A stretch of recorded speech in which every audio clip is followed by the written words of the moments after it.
శ్రీ గణేశాయ నమః. శ్రీ గురుభ్యో నమః. శ్రీ సరస్వత్యై నమః. శ్రీరామదండు సంస్కృతి పాఠశాల సభక్తి నివేదనం. చిన్న వయసులోనే పిల్లలకు మన సనాతన భారతీయ సంప్రదాయాన్ని పరిచయం చేయాలి అన్న ఒక కోరికతోటి శ్లోకాల రూపంలో ఉన్న శ్లోకాలు, స్తోత్రాలు, సుభాషితాలు, శతక పద్యాలు, ఈ చిన్ని కథలు, ఆటలు, పాటలు, వీటిల్లో అనంతమైన జ్ఞానాన్ని విడిచిపెట్టిన మన పెద్దలను స్మరిస్తూ శ్రీరామదండు సంస్కృతి పాఠశాల నుంచి చిన్నారుల కోసం ఒక కదంబ మాలికగా కొన్ని శ్లోకాలు, కొన్ని స్తోత్రాలు, కొన్ని పద్యాలు, కొన్ని పాటలు పిల్లలకు ఉపయోగపడేలాగా వారిలో సత్సాంప్రదాయాలను, సదాచారాలను, మంచిని, దైవభక్తిని సరైన మార్గంలో ఒక శ్లోకం చదివినంత మాత్రాన ఏం కాదో అర్థం తెలుసుకొని దాన్ని ఆచరణలోకి తీసుకురాగలిగినప్పుడు అది సంపూర్ణంగా సిద్ధిస్తుంది. Over a period of time, ఒక్కరోజు అయితే అయ్యే పని కాదు. కాలం గడుస్తూ నెమ్మదిగా వృద్ధిలోకి వస్తాం ఎంతో శ్రమ తర్వాత. ఆ చిన్ని ప్రయత్నంలో మొట్టమొదటి శ్లోకం వక్రతుండ మహాకాయ. మంచి పని ఏదైనా కూడా ఆది పూజ్యుడైన గణపతికి నమస్కారం చేసి చేయడం అనేది మన సనాతన భారతీయ సంప్రదాయం కాబట్టి ఆ ఆచారాన్ని పాటిస్తూ, సదాచారాన్ని పాటిస్తూ ముందుగా వక్రతుండ మహాకాయ.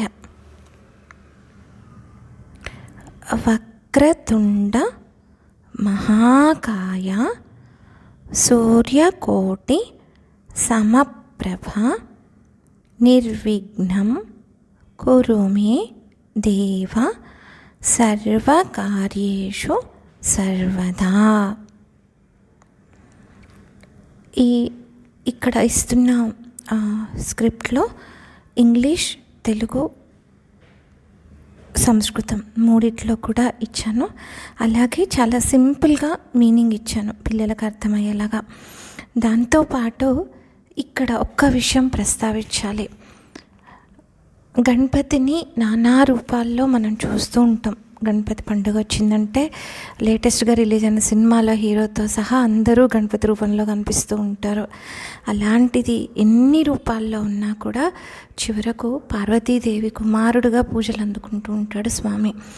మెలిక తిరిగిన తుండంతో, పెద్ద శరీరంతో, 1,000,000 మంది సూర్యులు ఉదయించేస్తే ఒకేసారి ఉన్నంత ప్రభతోటి ఉన్న స్వామి సర్వకార్యేషు సర్వదా, అన్ని కార్యాల్లో, అన్ని సందర్భాలలో నాకు విఘ్నం కలగకుండా చూడు అని అంటున్నారు. అన్నీ అన్నారు కదా అని నేను ఎవరికన్నా హాని చేయబోతుంటే ఆ హాని చక్కగా జరిగేలా చూడు స్వామి అని దండం పెట్టుకుంటే వినాయకుడు కరుణిస్తాడు అనేది వెర్రి నమ్మకం. నేను వినాయకుడికి దండం పెట్టేసుకున్నాను, నేను ఏం చేసినా అవిఘ్నం అవుతుంది కాదు, ఏం చేసినా కాదు.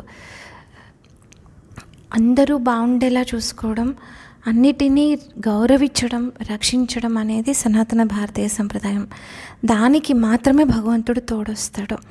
మనం చేయాలనుకున్న మంచి పనికి విఘ్నాలు కలగకుండా, ఒకవేళ మన కర్మ వల్ల చాలా కలిగేది ఉంటే త్వరగా అవి తీరిపోయి చేయాలనుకున్న మంచి పని చేయగలిగేలాగా.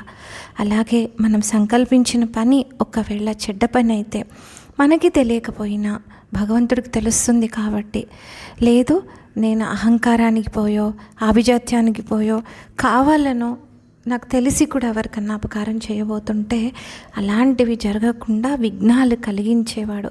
అందుకే విఘ్నాధిపతి. ఎక్కడ విఘ్నం కలిగించాలి, ఎక్కడ తొలగతోయాలి తెలిసిన స్వామి. అలాంటి స్వామి నాకు సర్వకాల సర్వావస్థల్లో తోడుండు అని చెప్పని.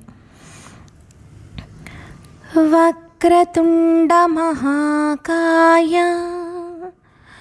సూర్యకోటి సమప్రభ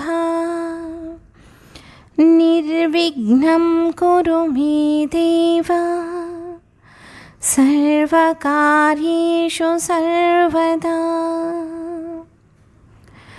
ఇదే శ్లోకానికి అవిఘ్నం కురుమే దేవ అని ఇంకొక పాఠాంతరం ఉంది. అలాగే కోటి సూర్య సమప్రభ అని కూడా చెప్తారు. ఈ రెంటిలో ఏది తీసుకున్నా ఇబ్బంది లేదు. మరొక్కసారి వక్రతుండ మహాకాయ సూర్యకోటి సమప్రభ నిర్విఘ్నం కురు మే దేవ సర్వకార్యేషు సర్వదా. ధన్యాస్మి. స్వస్తి.